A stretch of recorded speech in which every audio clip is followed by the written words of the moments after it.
Hi, everybody. I'm here with Norwood Viviano on a Zoom call today on Saturday, November 8th, 7th. And we are going to talk about Norwood's work and its relationship to pieces that he is making about New York City. I've been working on a series, Mining Industries, for about 6 years now. As an artist, I'm an artist that explores several different projects at once, but they tend to have thematic relationships. In the Mining Industries series, the project isn't really about the mining industry. It's about looking at the landscape and the transformation of the landscape over time in relationship to industry.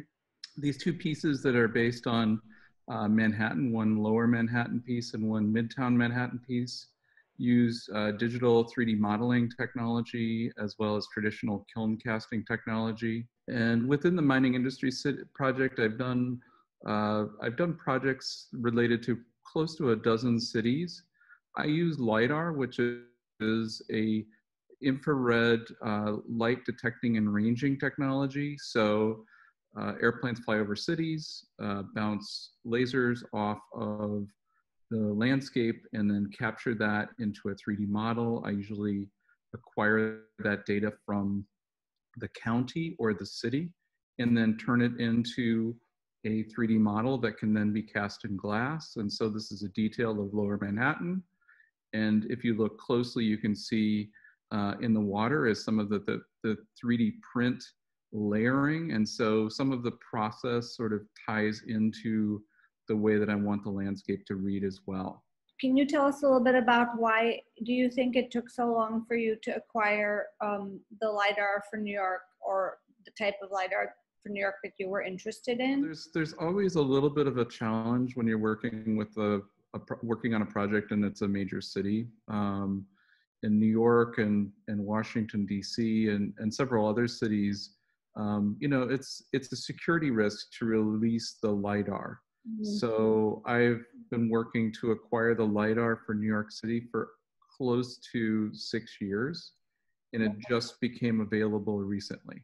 And so once I convert the LiDAR data, which is essentially large-scale point clouds, I 3D print those files, and on the left is a 3D print of Lower Manhattan, and on the right is a rubber mold that I made from the 3D print. I then work fairly traditionally with wax and work with lost wax casting. So I'm setting up this 3D printed wax version that came out of the rubber mold, and I have styrofoam kind of foam around the outside of it, because this with glass casting, you have to heat your molds evenly and cool your molds evenly. So what I'm doing here is I'm setting up essentially a system so that when I pour my plaster investment in, I get essentially a 2-inch mold all the way around this wax. And so this is the finished version of Lower Manhattan. And just a couple of things to note, this has 3 layers of glass stacked on top of one another. And there's a mirror underneath that is the same perimeter as the glass piece. And sandwiched between the layers of glass is an aerial photograph from 1966, which shows the transformation of Lower Manhattan from essentially 1966 to about 2018. This is the representation of the aerial photograph. And so you really see the transformation of Lower Manhattan, obviously in the World Trade Center site, but also kind of in the Battery Park area as well, and lots of other areas of Lower Manhattan. This is the new Freedom Tower, the tall structure? The tallest building is the Freedom Tower, correct. And the other project that I completed recently for New York City is a project based on Midtown Manhattan. And so this is cast in wax, obviously, before it's cast in glass. The process is lost wax castings. This is the cast Midtown Manhattan, but you're really looking through the bottom of the piece. It took about 2 days to remove the mold material because it was such a complex casting. And then it's, a week or two of kind of cold working and finishing before the piece is done. For your upcoming show in March at our gallery, are you thinking of doing a New York piece in that series? I am working on a piece for the recast series, and that will be essentially a Manhattan sitting on a stack of newspapers. Yeah, this is the Midtown, and so this is looking from a different point of view. So you're sort of looking, you're sort of in the southeast, looking towards the north west, across Manhattan, and you can see I think probably the most distinctive building in the foreground would be the Empire State Building with that large antenna on top.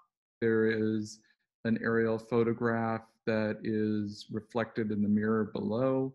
This aerial photograph is also from 1966, and so this shows really dramatic changes, certainly on the west side of this kind of perimeter. There's significant changes, but again, you have, the references I talked about before, Bryant Park and the Empire State Building and the Chrysler Building over here. Mm-hmm. The thing that I think is interesting about this data in lots of ways, I think, these aerial photographs, in 1966, we had really different technology. But I think that these are pretty high resolution and they tell a really important, significant story about New York. And I think that story becomes even richer when you combine it with a more contemporary version of that landscape. Thanks so much. And, and we will talk again soon. Okay, thank you, Katya. Thank you.